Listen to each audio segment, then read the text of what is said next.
our first performer this evening, and I will be your MC for the performance section. Our first performer is one of my most dear friends, called Pierre-Louis, who is going to get up here and give us all the pleasure of experiencing some of his spoken word poetry. So, Paul.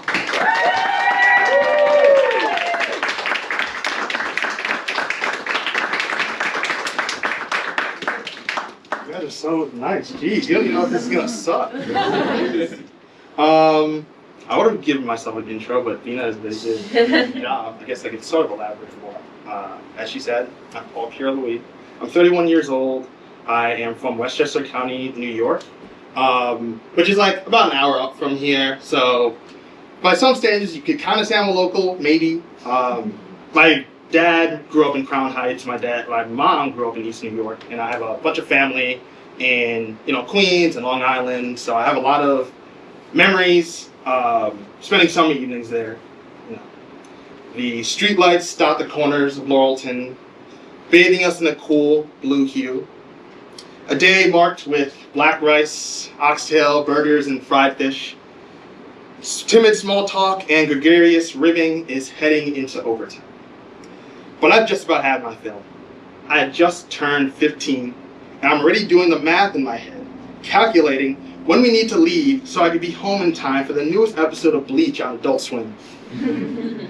Eventually, I perched myself on a stoop, sharing in solitude alongside brothers and cousins, periodically connecting on shared experiences and interests.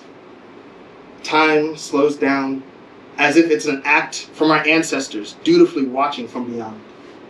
Devout in their belief that if we stick together, maybe they could live through us and see each other once again. Yes, this is how we stay alive, where our memories remain safe and our demons wither away. These are the days that make sense. So yeah, I moved to New York City with Jack and Bina. I used to live in Pittsburgh for work, and they were both like, I know, you don't really like it there, and we're kind of looking for a new adventure. Let's live together. And so we all moved in together in 2018, and then we sort of branched out into our own directions. Obviously, Jack and Bina went to Williamsburg, and they're still here. I eventually found myself in Bed-Stuy and then Bushwick. But the city is so big, but in some ways it's kind of not. You see the same people, you see similar things, lots of deja vu.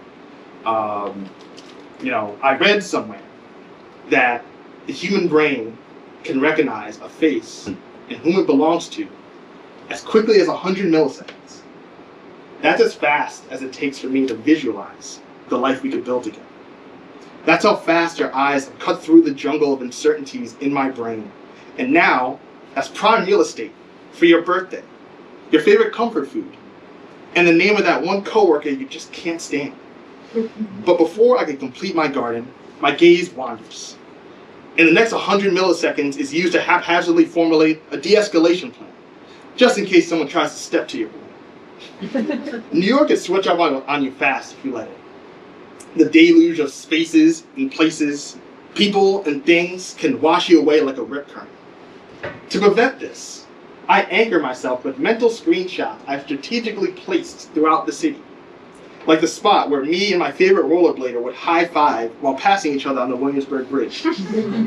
Or that specific car on the 6 train where I danced my cares away with a group of teenagers.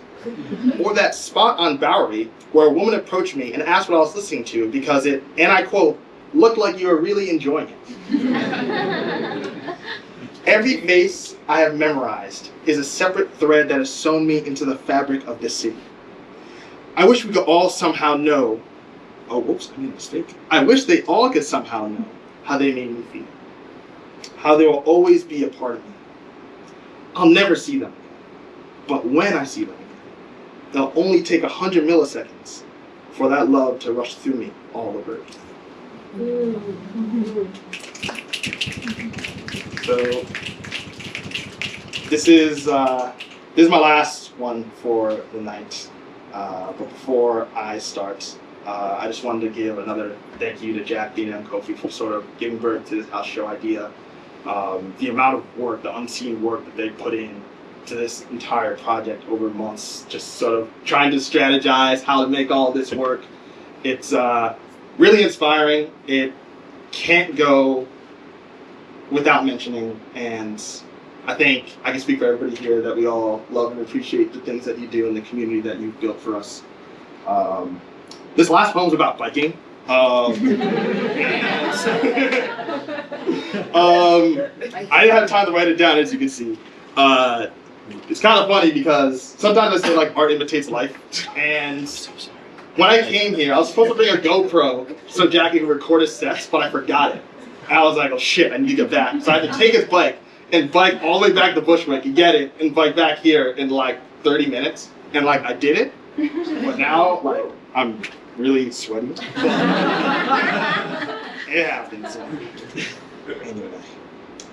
On days when I'm feeling a little down, when my 12 by 12 foot bedroom is a bit too cramped to spread my wings, I hop on my bike and fly away. Anywhere will do, as long as the wind caresses my cheeks and the cars brush by my shoulders. This is my asphalt playground. And contrary to my usual aversion to people watching, I love scanning the surrounding world as I race through it.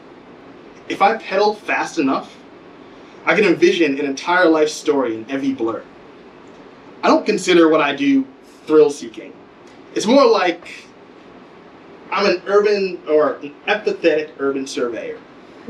I conversate with potholes and flirt with bike lanes. I pay my respects to the old shop fronts, family fish markets, and tattered awnings, whose honest presentation within the shadow of a city that has left it behind tells a better story than any realtor ever could. And when my legs grow weary and my knees begin to creak, I return home to rest and energize myself on the tales of what this neighborhood once was. Thanks, everybody.